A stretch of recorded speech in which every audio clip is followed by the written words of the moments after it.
இந்த மாதிரி ஹெல்தி ரெசிபீஸ்க்கு நம்ம சேனலை சப்ஸ்கிரைப் பண்ணி வச்சுக்கோங்க. வீடியோவை ஃபுல்லாக பாருங்க.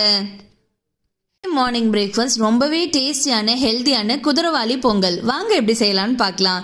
நான் குக்கரில் இந்த கப்புக்கு 1 கப் குதிரைவாலி எடுத்திருக்கேன். ஸோ இதில் இருந்து இதே கப்புக்கு 1/2 கப் பாசிப்பருப்பு, அதாவது சிறுபருப்பு எடுத்துப்பேன். ஓகே, ரெண்டையும் வெறும் ட்ரையான குக்கரில் லைட்டாக அந்த ஃப்ளேவர் வர வரைக்கும் ரோஸ்ட் பண்ணி எடுத்துக்க போகிறோம். ரொம்ப டேஸ்ட்டாக நம்மளோட நார்மல் பொங்கல் தோற்றுரும், அந்த அளவுக்கு டேஸ்ட்டாக இருக்கும். நான் காட்டுற மாதிரி லைட்டாக அந்த சூடு வர்ற மாதிரி மட்டும் நீங்கள் ரோஸ்ட் பண்ணிக்கோங்க. நான் கொஞ்சமாக தான் நெய் விடுறேன். கொஞ்சமாக நெய் விட்டு அதுலேயே சீரகம் போட்டு அதுக்கப்புறமா கருவேப்பிலை போட்டு நல்லா தாளிச்சுக்கிறேன். ஓவர் நெய் இதுக்கு தேவை கிடையாது. நீங்கள் நார்மலான நெய் யூஸ் பண்ணாலும் போதுமானது.